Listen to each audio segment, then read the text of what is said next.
Hello, and welcome to 5 Minutes with Nate. This month's topic is reading. Now, really, reading could be a full year's worth of topics, but there are other topics that I want to touch on this year. So, this is our last episode focusing on reading for the year. Now, I want to talk about deaf role models for reading. So, I have four concepts for today. First, really, ASL should be a foundation for students to develop their reading skills.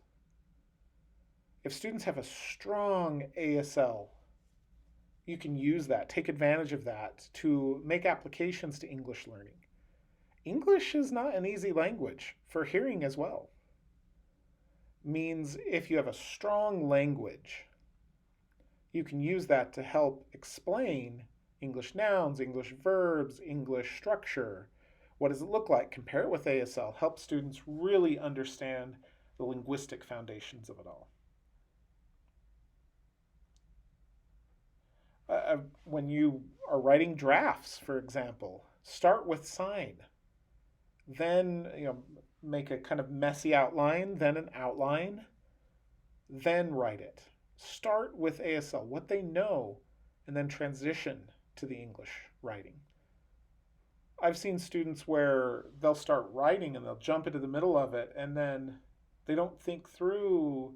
They get stuck. The grammar's odd. And I ask them why, and it's like, well, I just started writing. It's important to use ASL first. Use ASL read alouds. Use ASL structure to help teach the students. You can ask an ASL specialist for help in this area. Second concept is kind of like we just talked about. ASL is an important start. There's not many programs that focus on ASL for reading, but there are a few. I've heard some like Fingerspell Your Way to Reading, Fairview, NRSC, their approach. There's a few more, but maybe it's worth looking at these programs, seeing what benefits they have, and pulling from them to add to the curriculum that you already have for reading. You can ask your reading specialist for help with that. Use deaf adults, number 3, as role models for read alouds, videos, interactions. If you are a deaf teacher, please open your thinking about reading. Open up your brain and model for the students. Let them see in your head. What are you thinking about? Model how to read, how to think in ASL and make those connections. That modeling is very important. Same time, you want students to see that reading may be hard, but you can become a successful deaf adult just like this person. Let me go back and add a little bit more to that. And we also need to respect the deaf experience. Deaf teachers, you know how to read. And how did that happen? What works for you? Maybe it doesn't work for every kid, of course, but share with each other how you read. How did you learn? Maybe you'll find a student who struggles and your approach, your thoughts are going to help that student. Okay, now number 4. Read about deaf people.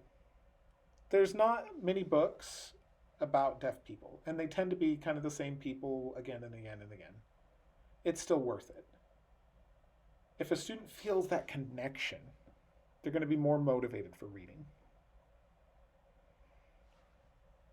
So I have a link at the end to a group called Language First, and they have a list of children's books with deaf characters.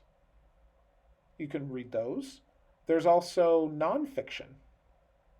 Biographies. There's a few. Now it tends to be Helen Keller, Dummy Hoy, those kind of characters. But there's history. There's deaf school history. There's history about Gallaudet and Clerk. And recently, there was a deaf football team in California that won the state championships. It became big news. They went to the Super Bowl and were honored there. Read about that.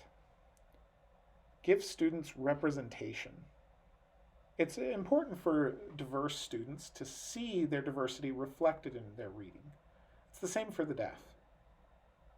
Students want to see their identity, their cultural group represented. And we also need diversity represented. Our students are both deaf and a cultural being. So we want to show that diversity through the reading.